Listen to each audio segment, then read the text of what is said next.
Beautiful words, wonderful words, wonderful words of life. Beautiful words, wonderful words, wonderful words of life.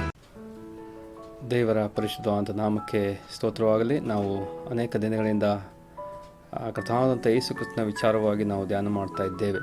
ಕಳೆದ ಕೆಲವು ದಿನಗಳಿಂದ ಕರ್ತನಾದಂಥ ಯೇಸು ಕ್ರಿಸ್ತನ ಒಂದು ಚಿತ್ರವನ್ನು ಯೋಸೇಫನ ಒಂದು ಜೀವಿತದಲ್ಲಿ ನಾವು ನೋಡ್ತಾ ಬರ್ತಾ ಇದ್ದೇವೆ. ಆದಿಕಾಂಡ 41ನೇ ಅಧ್ಯಾಯದಲ್ಲಿ ಫರೋಹನಿಗೆ ಎರಡು ಒಂದು ಗೊಂದಲದ ಒಂದು ಕನಸುಗಳು ಬಿಡುವಂಥದ್ದಾಗಿದೆ. Pharaoh had disturbing dreams. ಈ ಒಂದು ಸಮಯದಲ್ಲಿ ಈ ಯೋಸೇಫನ ಒಂದು ಜೀವಿತಗಳಲ್ಲಿ ಆತ ಸೆರೆಮನೆಯಲ್ಲಿ ಇರುವಂಥವನಾಗಿದ್ದಾನೆ. ಫರೋಹನಿಗೆ ಒಂದು ರೀತಿಯಲ್ಲಿ ಕನಸುಗಳ ಮುಖಾಂತರವಾಗಿ ಗೊಂದಲ ಉಂಟಾಗುವಂಥದ್ದಾಗಿರ್ತದೆ. ಆ ಸಮಯದಲ್ಲಿ ಅಲ್ಲಿ ಇರುವಂಥ ಪಾನದಾಯಕರಲ್ಲಿ ಮುಖ್ಯಸ್ಥನು ಅವನು ಯೋಸೇಫನ ಕುರಿತ ಹಾಗೆ ಅಲ್ಲಿ ತಿಳಿಸುವಂಥ ಒಂದು ವಿಚಾರವನ್ನು ನೋಡುತ್ತಾಗಿದ್ದೇವೆ. ಈ ಯೋಸೇಫನ ಕುರಿತ ಹಾಗೆ ಆತನು ತಿಳಿಸಿದಾಗ ಅಲ್ಲಿ ಫರೋಹನು ಅವನನ್ನು ಹೊರಗೆ ತರುವಂಥ, ಸೆರೆಮನೆಯಿಂದ ಹೊರಗೆ ತರುವಂಥ ಒಂದು ಸಂಗತಿಯನ್ನು ನಾವು ನೋಡುವಂತಾಗಿದ್ದೇವೆ. ನಾವು ಆದಿಕಾಂಡ 41ನೇ ಅಧ್ಯಾಯ 14ನೇ ವಚನದಲ್ಲಿ ನಾವು ಈ ರೀತಿಯಾಗಿ ನೋಡ್ತೇವೆ. ಫರೋಹನು ಇದನ್ನು ಕೇಳಿ ಯೋಸೇಫನನ್ನು ಕರೆ ಕಳಿಸಿದನು. ಯೋಸೇಫನು ಬೇಗನೆ ಸೆರೆಮನೆಯಿಂದ ಬಿಡಿಸಲ್ಪಟ್ಟವನಾಗಿ ಕ್ಷೌರ ಮಾಡಿಸಿಕೊಂಡು ಬೇರೆ ವಸ್ತ್ರಗಳನ್ನು ಹಾಕಿಕೊಂಡು ಫರೋಹನ ಸನ್ನಿಧಿಗೆ ಬಂದನು ಎಂಬುದಾಗಿ ನಾವು ನೋಡ್ತೇವೆ.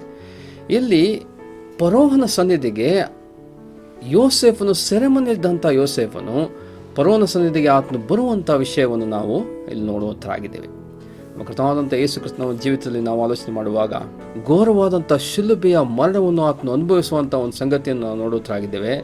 ಇದಾದ ನಂತರ ಕರ್ತನಾದಂಥ ಯೇಸು ಕ್ರಿಸ್ತನು 3ನೇ ದಿನದಲ್ಲಿ ಆತನು ಜೈವೀರನಾಗಿ ಎದ್ದು ಬರುವಂಥ ಒಂದು ಸಂಗತಿಯನ್ನು ನಾವು ನೋಡುವಂತರಾಗಿದ್ದೇವೆ. ನಾವು ಅಪೊಸ್ತಲರ 10ನೇ ಅಧ್ಯಾಯ 40ನೇ ವಚನದಲ್ಲಿ ನಾವು ಈ ರೀತಿಯಾಗಿ ನೋಡ್ತೇವೆ.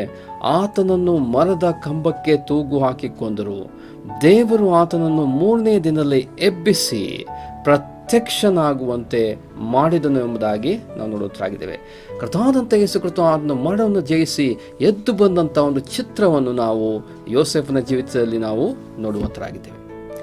ಮಾತ್ರವಲ್ಲ, ಅಲ್ಲಿ ಮುಂದಕ್ಕೆ ನಾವು ಬರುವಾಗ ಜೋಸೆಫ್ ಇಂಟರ್ಪ್ರೆಟ್ಸ್ ಡ್ರೀಮ್. ಯೋಸೇಫನು ಕನಸಿನ ಅರ್ಥಗಳನ್ನು ತಿಳಿಸುವಂಥ ಒಂದು ಸಂಗತಿಯನ್ನು ನಾವು ಅದರಲ್ಲಿ ನಾವು ನೋಡುವಂತರಾಗಿದ್ದೇವೆ. ಆದಿಕಾಂಡ 41ನೇ ಅಧ್ಯಾಯ 28ನೇ ವಚನ ಬರುವಾಗ ನಾವು ಈ ರೀತಿಯಾಗಿ ನೋಡ್ತೇವೆ.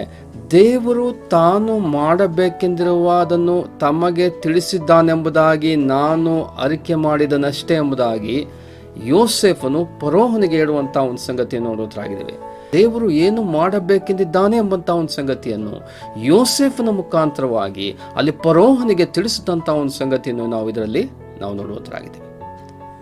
ಕರ್ತನಾದಂಥ ಯೇಸು ಕ್ರಿಸ್ತನು ದೇವರ ಒಂದು ಪ್ರಕಟಣೆಯನ್ನು ಆತನು ನಮಗೆ ತಿಳಿಸಿದಂಥ ಕರ್ತನು ಆತನಾಗಿದ್ದಾನೆ. ನಾವು ಪ್ರಕಟಣೆಯ ಪುಸ್ತಕ 1ನೇ ಅಧ್ಯಾಯ 1ನೇ ವಚನದಲ್ಲಿ ನಾವು ಈ ರೀತಿಯಾಗಿ ನೋಡ್ತೇವೆ. ಯೇಸು ಕ್ರಿಸ್ತನ ಪ್ರಕಟಣೆಯು ಆತನು ಬೇಗನೆ ಸಂಭವಿಸಬೇಕಾಗಿರುವ ಸಂಗತಿಗಳನ್ನು ತನ್ನ ದಾಸರಿಗೆ ತೋರಿಸುವುದಕ್ಕಾಗಿ ದೇವರಿಂದ ಈ ಪ್ರಕಟಣೆಯನ್ನು ಹೊಂದದೆಂಬುದಾಗಿ ನೋಡ್ತೇವೆ. ಕರ್ತನಾದಂಥ ಯೇಸು ಕ್ರಿಸ್ತನು ಮುಂದೆ ಸಂಭವಿಸಬೇಕಾಗಿರುವಂಥ ಸಂಗತಿಗಳನ್ನು ತನ್ನ ದಾಸರಿಗೆ ತಿಳಿಸುವಂಥ ಒಂದು ಸಂಗತಿಯನ್ನು ನಾವು ಪ್ರಕಟಣೆಯ ಪುಸ್ತಕದಲ್ಲಿ ನಾವು ನೋಡುವಂತರಾಗಿದೆ. Not only that, we see Joseph as counsellor. ಯೋಸೇಫನು ಸಲಹೆಗಾರನನ್ನಾಗಿ ನಾವು ಅದರಲ್ಲಿ ನೋಡುವಂತರಾಗಿದ್ದೇವೆ. ಆ ಒಂದು ಕನಸಿನಲ್ಲಿ there was 7 years of plenty. ಆ ಒಂದು 7 ವರ್ಷಗಳು ಸುಭಿಕ್ಷ ಕಾಲ ಇರುವಂಥ ಒಂದು ಸಂಗತಿಯನ್ನು ನೋಡುವಂತರಾಗಿದ್ದೇವೆ. 7 ವರ್ಷ ಬರಗಾಲ ಇರುವಂಥ ಒಂದು ಸಂಗತಿಯನ್ನು ನಾವು ಆ ಒಂದು ಕನಸುಗಳಲ್ಲಿ ನೋಡುವಂತರಾಗಿದ್ದೇವೆ. ಅದರ ವಿಚಾರವಾಗಿ ಯೋಸೇಫನು ಫರೋಹನಿಗೆ ಒಂದು ಸಲಹೆಯನ್ನು ಆತನು ಕೊಡುವಂತನಾಗಿದ್ದಾನೆ. ಏನು ಸಲಹೆ ಎಂಬುದಾಗಿರುವಾಗ ನಾವು 41ನೇ ಅಧ್ಯಾಯ 33ನೇ ವಚನಕ್ಕೆ ಬರುವಾಗ, ಆದಿಕಾಂಡ 41ನೇ ಅಧ್ಯಾಯ 33ನೇ ವಚನದಲ್ಲಿ, ವಿವೇಕಿಯು ಬುದ್ಧಿವಂತನೂ ಆಗಿರುವ ಪುರುಷನನ್ನು ಆರಿಸಿಕೊಂಡು ಅವನನ್ನು ಐಗುಪ್ತ ದೇಶದ ಮೇಲೆ ಅಧಿಕಾರಿಯಾಗಿ ನೇಮಿಸಬೇಕು ಎಂಬುದಾಗಿ ಆತ ಹೇಳುವಂತನಾಗಿದ್ದಾನೆ. ಈ ಒಂದು ಬರದ ಒಂದು ಪರಿಸ್ಥಿತಿಯನ್ನು ಎದುರಿಸುವುದಕ್ಕೋಸ್ಕರವಾಗಿ, ಮುಂದೆ ಆಗುವಂಥ ಸಂಕಷ್ಟವನ್ನು ಎದುರಿಸುವುದಕ್ಕೋಸ್ಕರವಾಗಿ ಯೋಸೇಫನು ಫರೋಹನಿಗೆ ಸಲಹೆಯನ್ನು ಕೊಡುವಂಥ ಒಂದು ಸಂಗತಿಯನ್ನು ನಾವು ಇದರಲ್ಲಿ ನೋಡುವಂತರಾಗಿದ್ದೇವೆ. ಕರ್ತನಾದಂಥ ಯೇಸು ಕ್ರಿಸ್ತನ ಕುರಿತಾಗಿ ನಾವು ನೋಡುವಾಗ we see him as wonderful counsellor. ಆತನ ಒಂದು ಹೆಸರನ್ನು ನೋಡುವಾಗ ಆತನ ಅದ್ಭುತ ಸ್ವರೂಪನು ಆಲೋಚನಾ ಕರ್ತನು ಎಂಬುದಾಗಿ ಸಹ ನೋಡುತ್ತರಾಗಿದ್ದೇವೆ. ಕೌನ್ಸಿಲರ್ ಎಂಬುದಾಗಿ ನೋಡುತ್ತರಾಗಿದ್ದೇವೆ. ಆತನ ಆಲೋಚನೆಯನ್ನು ಕೊಡುವಂಥ ಕರ್ತನು ಆತನಾಗಿದ್ದಾನೆ ಎಂಬಂಥ ಒಂದು ಸಂಗತಿಯನ್ನು ನಾವು ನೋಡುತ್ತರಾಗಿದ್ದೇವೆ. ಯೋಸೇಫನು ಕರ್ತನಾದಂಥ ಯೇಸು ಕ್ರಿಸ್ತನ ಚಿತ್ರವಾಗಿ ಆಲೋಚನಾ ಕರ್ತನು ಎಂಬುದಾಗಿ ನಾವು ಯೇಸು ಕ್ರಿಸ್ತನನ್ನು ನಾವು ನೋಡುತ್ತರಾಗಿದ್ದೇವೆ. ಮಾತ್ರವಲ್ಲ, Joseph is recognised as wise man. ಯೋಸೆಫನು ಆತನು ಜ್ಞಾನವಂತ ಪುರುಷನು ಎಂಬುದಾಗಿ ಅಲ್ಲಿ ಗುರುತಿಸಲ್ಪಟ್ಟಂತಹ ಒಂದು ಸಂಗತಿಯನ್ನು ನಾವು ನೋಡುವಂತರಾಗಿದ್ದೇವೆ. ಆದಿಕಾಂಡ 41ನೇ ಅಧ್ಯಾಯ 39ನೇ ವಚನದಲ್ಲಿ ನಾವು ಈ ರೀತಿಯಾಗಿ ನೋಡ್ತೇವೆ.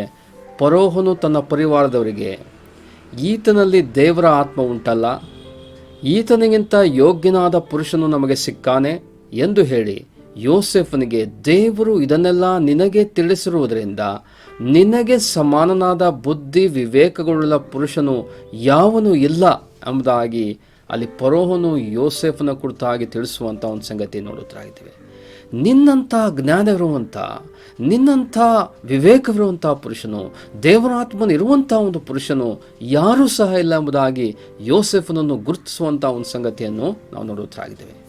ನಮ್ಮ ಕರ್ತನಾದಂಥ ಯೇಸು ಕ್ರಿಸ್ತನು ಆತನ ಒಂದು ಜ್ಞಾನ ಅಪರಿಮಿತವಾದಂಥ ಒಂದು ಜ್ಞಾನ, ಆ ಶ್ರೇಷ್ಠವಾದಂಥ ಒಂದು ಜ್ಞಾನದಿಂದ ತುಂಬಿರುವ ಆತನು ನಮ್ಮ ಕರ್ತನಾದಂಥ ಯೇಸು ಕ್ರಿಸ್ತನಾಗಿದ್ದಾನೆ ಎಂಬಂಥ ಒಂದು ಸಂಗತಿಯನ್ನು ನೋಡುತ್ತಾ ಇದ್ದೇವೆ. ನಾವು ಕೊಲೊಸ್ಸೆ ಪತ್ರಿಕೆ 2ನೇ ಅಧ್ಯಾಯ 3ನೇ ವಚನದಲ್ಲಿ ನಾವು ಒಂದು ಸಂಗತಿ ನೋಡುತ್ತಾ ಇದ್ದೇವೆ. ಆತನು ಜ್ಞಾನ ವಿದ್ಯಾ ಸಂಬಂಧವಾದ ನಿಕ್ಷೇಪಗಳನ್ನೆಲ್ಲ ಅಡಗಿಸಿಕೊಂಡಿರುವ ಆತನ ಎಂಬುದಾಗಿ ನೋಡುವಂತರಾಗಿದ್ದೇವೆ.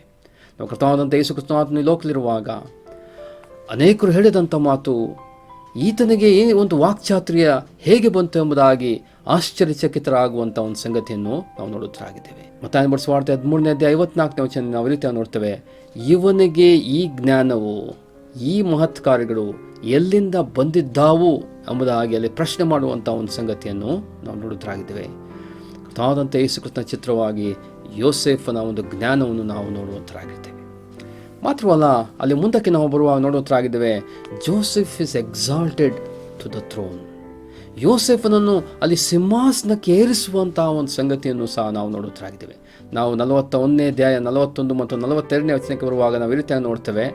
ಫರೋಹನು ಯೋಸೆಫನಿಗೆ, ನೋಡು, ಐಗುಪ್ತ ದೇಶದ ಮೇಲೆಲ್ಲ ನಿನ್ನನ್ನು ಅಧಿಕಾರಿಯನ್ನಾಗಿ ಇಟ್ಟಿದ್ದೇನೆ ಎಂದು ಹೇಳಿ ತನ್ನ ಮುದ್ರಿಕೆಯನ್ನು ತೆಗೆದು ಯೋಸೆಫನ ಕೈಗೆ ಇಟ್ಟು ಅವನಿಗೆ ನಾರುಮಡಿಯನ್ನು ಹೊದಿಸಿ ಅವನ ಕೊಳ್ಳೆಗೆ ಚಿನ್ನದ ಸರಪಣಿಯನ್ನು ಹಾಕಿಸಿ ಎಂಬುದಾಗಿ ನಾವು ನೋಡುತ್ತರಾಗಿದ್ದೇವೆ.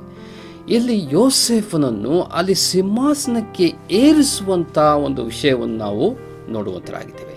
ಅಲ್ಲಿ ಆತನು ಉಂಗುರವನ್ನು ಆತನು ಕೊಡ್ತಾ ಇದ್ದಾನೆ, ಅಲ್ಲಿ ವಸ್ತ್ರಗಳನ್ನು ಆತನು ಕೊಡ್ತಾ ಇದ್ದಾನೆ, ನಾರು ಮಡಿಯನ್ನು ಆತನು ಕೊಡ್ತಾ ಇದ್ದಾನೆ, ಅಲ್ಲಿ ಚಿನ್ನದ ಒಂದು ಚೈನನ್ನು ಆತನು, ಚಿನ್ನದ ಸರಪಣಿಯನ್ನು ಹಾಕುವಂಥ ಒಂದು ಸಂಗತಿಯನ್ನು ಸಹ ನೋಡುವಂತರಾಗಿದ್ದೇವೆ. ಈ ಒಂದು ಸಂಗತಿಗಳು ನಾವು ನೋಡುವಾಗ we see the personal glory, the moral glory, the official glory of Lord Jesus Christ. ಕರ್ತನಾದಂಥ ಯೇಸು ಕ್ರಿಸ್ತನು ಆತನ ಒಂದು ಮಹಿಮೆ ನೋಡುವಾಗ ಪರ್ಸನಲ್ ಗ್ಲೋರಿ, ಆತನ ವೈಯಕ್ತಿಕವಾದಂಥ ಮಹಿಮೆಗೆ ಬರುವಾಗ is the son of the living god. ಆತನು ದೇವ ಕುಮಾರನ ಆತನಾಗಿದ್ದಾನೆ ಎಂಬಂಥ ಒಂದು ಸಂಗತಿಯನ್ನು ನಾವು ನೋಡುತ್ತರಾಗಿದ್ದೇವೆ. ನೈತಿಕವಾದಂಥ ಒಂದು ಮಹಿಮೆಗೆ ಬರುವಾಗ ನಾವು ನೋಡುತ್ತರಾಗಿದ್ದೇವೆ, ಈಸ್ ಪರ್ಫೆಕ್ಟ್ ಆ್ಯಂಡ್ ಸಿನ್ಲೆಸ್. ಆತನು ಪಾಪರಹಿತನು, ಆತನು ಪರಿಶುದ್ಧನೆಂಬಂಥ ಒಂದು ಸಂಗತಿಯನ್ನು ನಾವು ನೋಡುತ್ತರಾಗಿದ್ದೇವೆ. ಮಾತ್ರವಲ್ಲ, ದ ಅಫಿಷಿಯಲ್ ಗ್ಲೋರಿ ಎಂಬುದಾಗಿ ನಾವು ನೋಡುವಾಗ is the king of Israel. ಆತನ ಕಚೇರಿಗೆ ನಾವು ನೋಡುವಾಗ, ಆತನ ಒಂದು ಕಾರ್ಯವೈಖರಿಯ ಕುರಿತಾಗಿ ನಾವು ನೋಡ್ತಾ ಬರುವಾಗ ಆತನು ರಾಜಾದಿರಾಜನ ಆತನಾಗಿದ್ದಾನೆ, ಇಸ್ರಾಯೇಲಿನ ಅರಸನಾಗಿದ್ದಾನೆ ಎಂಬಂಥ ಒಂದು ಸಂಗತಿಯನ್ನು ನಾವು ನೋಡುವಂತರಾಗಿದ್ದೇವೆ. ಈ ಒಂದು ಸಂಗತಿಗಳು ಅದು ಕರ್ತನಾದಂಥ ಯೇಸು ಕ್ರಿಸ್ತನ ಮಹಿಮೆಯನ್ನು ತಿಳಿಸುವಂಥ ಒಂದು ಸಂಗತಿಗಳನ್ನು ಅದರಲ್ಲಿ ನಾವು ನೋಡುವಂತರಾಗಿದ್ದೇವೆ. ಮಾತ್ರವಲ್ಲ, ಎಫೆಸ ಪತ್ರಿಕೆ 1ನೇ ಅಧ್ಯಾಯ 20ನೇ ವಚನಕ್ಕೆ ನಾವು ಬರುವಾಗ ನಾವು ಈ ರೀತಿಯಾಗಿ ನೋಡ್ತೇವೆ. ಆತನು ಸತ್ತಿದ್ದ ಕ್ರಿಸ್ತನನ್ನು ಬದುಕಿಸಿ ಪರಲೋಕದೊಳಗೆ ಸಕಲ ರಾಜ್ಯತ್ವ, ಅಧಿಕಾರ, ಮಹತ್ವ, ಪ್ರಭುತ್ವಾದಿಗಳ ಮೇಲೆಯೂ, ಈ ಲೋಕದಲ್ಲಿ ಮಾತ್ರವಲ್ಲದೆ ಬರುವ ಲೋಕದಲ್ಲಿ ಸಹ ಹೆಸರುಗೊಂಡವರೆಲ್ಲರ ಮೇಲೆಯೂ ತನ್ನ ಬಲಗಡೆಯಲ್ಲಿ ಕೂಡಿಸಿಕೊಂಡನು. ಆತನು ಸಮಸ್ತವನ್ನು ಕ್ರಿಸ್ತನ ಪಾದಗಳ ಕೆಳಗೆ ಹಾಕಿದನು ಎಂಬುದಾಗಿ ನೋಡುವಂತರಾಗಿದ್ದೇವೆ. ಆತನು ಸಮಸ್ತವನ್ನು ಕ್ರಿಸ್ತನ ಪಾದಗಳ ಕೆಳಗೆ ಹಾಕಿದನು ಎಂಬುದಾಗಿರುವಾಗ ಎಲ್ಲದರ ಮೇಲೆ ಅಧಿಕಾರಿಯನ್ನಾಗಿ ಆತನು ನೇಮಿಸಿದಂಥ ಒಂದು ಸಂಗತಿಯನ್ನು ನಾವು ನೋಡುವಂತರಾಗಿದ್ದೇವೆ. ಯಾವ ರೀತಿಯಲ್ಲಿ ಯೋಸೇಫನು ಆತನು ಸಿಂಹಾಸನಕ್ಕೆ ಏರಿಸಲ್ಪಟ್ಟನೋ ಅಂತಹ ಒಂದು ಎಕ್ಸಾಲ್ಟೇಷನ್, ಅಲ್ಲಿ ಉನ್ನತ ಪದವಿಗೆ ಏರಿಸಲ್ಪಡುವಂಥ ಒಂದು ಸಂಗತಿಯನ್ನು ನಮ್ಮ ಕರ್ತನಾದಂಥ ಯೇಸು ಕ್ರಿಸ್ತನ ಕುರಿತಾಗಿ ನಾವು ನೋಡುವಂತರಾಗಿದ್ದೇವೆ. ಇಬ್ರಿಯ ಪತ್ರಿಕೆ 2ನೇ ಅಧ್ಯಾಯ 9ನೇ ವಚನದಲ್ಲಿ ನಾವು ಈ ರೀತಿಯಾಗಿ ನೋಡ್ತೇವೆ, ಪ್ರಭಾವವನ್ನು ಮಾನವನ್ನು ಕಿರೀಟವಾಗಿ ಹೊಂದಿರುವುದನ್ನು ನಾವು ನೋಡುತ್ತೇವೆ. ಕರ್ತನಾದಂಥ ಯೇಸು ಕ್ರಿಸ್ತನು ಆತನ ಪ್ರಭಾವವನ್ನು ಮಾನವನ್ನು ಹೊಂದಿದಂಥ ಕರ್ತನು ಆತನ ಉನ್ನತ ಸ್ಥಾನಕ್ಕೆ ಏರಿಸಲ್ಪಟ್ಟ ಆತನ ಎಂಬಂಥ ಒಂದು ಸಂಗತಿಯನ್ನು ನಾವು ಇದರಲ್ಲಿ ನೋಡುವಂತರಾಗಿದ್ದೇವೆ. ಯೋಸೇಫನು ಫರೋಹನ ಸೇನಾದಲ್ಲಿ he was the man of his right hand. ಬಲಗೈಯ ಮನುಷ್ಯನಂತೆ ಆತನು ಇರುವಂತಹ ಒಂದು ಸಂಗತಿಯನ್ನು ಯೋಸೇಫನಲ್ಲಿ ನೋಡುವಂತರಾಗಿದ್ದೇವೆ. ನಮ್ಮ ಕರ್ತನಾದಂಥ ಯೇಸು ಕ್ರಿಸ್ತನು ಆತನು ತಂದೆಯ ಬಲಪಾರ್ಶ್ವದಲ್ಲಿ ಆತನು ಇರುವಂತಹ ಒಂದು ಸಂಗತಿಯನ್ನು ನಾವು ನೋಡುವಂತರಾಗಿದ್ದೇವೆ. ಮಾತ್ರವಲ್ಲ, ಅಲ್ಲಿ ಆ ಒಂದು ಎಕ್ಸಾಲ್ಟೇಷನ್ ಕುರಿತಾಗಿ ಬರುವಾಗ ನಾವು ಮುಂದಕ್ಕೆ ನಾವು ಬರುವಾಗ ಅದೇ ಆದಿಕಾಂಡ 41ನೇ ಅಧ್ಯಾಯ 43ನೇ ವಚನಕ್ಕೆ ಬರುವಾಗ ನಾವು ಆ ಫರೋಹನ ಹೇಳುವಂಥ ಒಂದು ಸಂಗತಿಯನ್ನು ಅಲ್ಲಿ ನೋಡುವಂತರಾಗಿದ್ದೇವೆ. ಆತ ಹೇಳುವಂಥ ಒಂದು ಮಾತು, ತನಗಿದ್ದ 2ನೇ ರಥದಲ್ಲಿ ಕುಳ್ಳಿರಿಸಿ ಅವನ ಮುಂದೆ ಅಡ್ಡ ಬೀಳಿರಿ ಎಂದು ಪ್ರಕಟಣೆ ಮಾಡಿಸಿ ಅವನನ್ನು ಐಗುಪ್ತ ದೇಶಕ್ಕೆ ಸರ್ವಾಧಿಕಾರಿಯನ್ನಾಗಿ ಇಟ್ಟನು ಎಂಬುದಾಗಿ ನಾವು ನೋಡುವಂತರಾಗಿದ್ದೇವೆ. ಅವನಿಗೆ ಅಡ್ಡ ಬೀಳಿರಿ ಎಂಬುದಾಗಿ ಹೇಳುವಂಥ ಒಂದು ಸಂಗತಿಯನ್ನು ಫರೋಹನು ಹೇಳುವಂಥ ಒಂದು ವಿಚಾರವನ್ನು ನಾವೆಲ್ಲ ನೋಡುವಂತರಾಗಿದ್ದೇವೆ. ನಾವು ಫಿಲಿಪ್ಪಿ ಪತ್ರಿಕೆ 2ನೇ ಅಧ್ಯಾಯ 10ನೇ ವಚನಕ್ಕೆ ಬರುವಾಗ ನಾವು ಕರ್ತನಾದಂಥ ಯೇಸು ಕ್ರಿಸ್ತನ ಕುರಿತಾಗಿ ಈ ರೀತಿಯಾಗಿ ನೋಡ್ತೇವೆ, ಈ ಕಾರಣದಿಂದ ದೇವರು ಆತನನ್ನು ಅತ್ಯುನ್ನತ ಸ್ಥಾನಕ್ಕೆ ಏರಿಸಿ ಎಲ್ಲ ಹೆಸರುಗಳಿಗಿಂತ ಶ್ರೇಷ್ಠವಾದ ಹೆಸರನ್ನು ಆತನಿಗೆ ದಯಪಾಲಿಸಿದ್ದಾನೆ. ಆದದ್ದರಿಂದ ಸ್ವರ್ಗ ಮರ್ತ್ಯ ಪಾತಾಳಗಳಲ್ಲಿರುವವರೆಲ್ಲರೂ ಯೇಸುವಿನ ಹೆಸರಿನಲ್ಲಿ ಅಡ್ಡಬಿದ್ದು ಯೇಸು ಕ್ರಿಸ್ತನನ್ನು ಒಡೆಯನೆಂದು ಪ್ರತಿಜ್ಞೆ ಮಾಡಿ ತಂದೆಯಾದ ದೇವರಿಗೆ ಘನವನ್ನು ಸಲ್ಲಿಸುವರು ಎಂಬುದಾಗಿ ನೋಡ್ತೇವೆ. ಅಲ್ಲಿ ಅಡ್ಡ ಬಿಡುವಂಥ ಒಂದು ಸಂಗತಿ, ಕರ್ತನಾದಂಥ ಯೇಸು ಕ್ರಿಸ್ತನು ಆತನು ಉನ್ನತ ಸ್ಥಾನಕ್ಕೆ ಏರಿಸಲ್ಪಟ್ಟು ಸ್ವರ್ಗ ಮರ್ತ್ಯ ಪಾತಾಳದಲ್ಲಿರುವವರೆಲ್ಲರೂ ಸಹ ಅಡ್ಡ ಬಿದ್ದು ಘನವನ್ನು ಸಲ್ಲಿಸುವಂಥ ಒಂದು ಸಂಗತಿಯನ್ನು ನಾವು ನೋಡುವಂತರಾಗಿದ್ದೇವೆ. ಆರಾಧನೆ ಹೊಂದಲಿಕ್ಕೆ ಯೋಗ್ಯನಾದಂಥ ಏಕ ದೇವರು ಆತನಾಗಿದ್ದಾನೆ ಎಂಬಂಥ ಒಂದು ಸಂಗತಿಯನ್ನು ನಾವು ಇದರಲ್ಲಿ ನಾವು ನೋಡುವಂತರಾಗಿದ್ದೇವೆ. Every tongue shall confess, every knee shall bow ಎಂಬುದಾಗಿ ನೋಡುವಂತರಾಗಿದ್ದೇವೆ. ಈ ಒಂದು ಸಂದೇಶವನ್ನು ಕೇಳುತ್ತಿರುವಂಥ ಪ್ರಿಯರಲ್ಲಿ ಇನ್ನೂ ಸಹ ಒಂದು ವೇಳೆ ಅಡ್ಡ ಬಿಡದೇ ಇರುವಂಥ ಒಂದು ಸಂಗತಿ ಇರುವುದಾದರೆ, ನಮ್ಮ ಕರ್ತನಾದಂಥ ಯೇಸು ಕ್ರಿಸ್ತನನ್ನು ಒಡೆಯನೆಂಬುದು ಅರಿಕೆ ಮಾಡಿ ನಾವು ಅಡ್ಡ ಬಿಡುವಂಥ ಒಂದು ಸಂಗತಿ ವಾಲಂಟರಿಲಿ ಸ್ವಯಂ ಪ್ರೇರಿತವಾಗಿ ಉಂಟಾಗುವುದಾದರೆ ನಮಗೆ ನಿತ್ಯ ಜೀವ ಉಂಟು ಎಂಬುದಾಗಿ ದೇವರ ವಾಕ್ಯ ತಿಳಿಸುವಂಥದ್ದಾಗಿದೆ. ಒಂದು ವೇಳೆ ಆ ರೀತಿಯ ಒಂದು ಸ್ಥಿತಿ ನಮ್ಮ ಜೀವಿತದಲ್ಲಿ ಆಗದೆ ಹೋದರೆ, ಅಲ್ಲಿ ಒತ್ತಾಯಪೂರ್ವಕವಾಗಿ ಒಂದು ದಿನ ಅಲ್ಲಿ ಸ್ವರ್ಗ ಮರ್ತ್ಯ ಪಾತಾಳದಲ್ಲಿರುವರಲ್ಲೂ ಸಹ ಅಡ್ಡ ಬಿಡುವಂಥ ಒಂದು ಸ್ಥಿತಿ ಉಂಟಾಗುವಂಥದ್ದಾಗಿದೆ. ನಾವು ಇವತ್ತು ನೋಡಿದಂಥ ಪ್ರಾಮುಖ್ಯವಾದಂಥ ಕೆಲವು ಸಂಗತಿಗಳನ್ನು ನೋಡುವಾಗ ಯೋಸೇಫನಲ್ಲಿ ಕರ್ತನಾದಂಥ ಕ್ರಿಸ್ತನನ್ನು ನಾವು ನೋಡುವಂತರಾಗಿದ್ದೇವೆ. ದೇವರ ಚಿತ್ತವಾದರೆ ಇನ್ನೂ ಅನೇಕ ವಿಷಯಗಳನ್ನು ಕರ್ತನಾದಂಥ ಯೇಸು ಕ್ರಿಸ್ತನ ಕುರಿತಾಗಿ ನಾವು ಧ್ಯಾನ ಮಾಡುವವರಾಗಿದ್ದೇವೆ. ಆತನ ಹೆಸರು ಘನತೆಯನ್ನು ಮಹಿಮೆಯನ್ನು ಹೊಂದಲಿ. Amen. Beautiful words, wonderful words, wonderful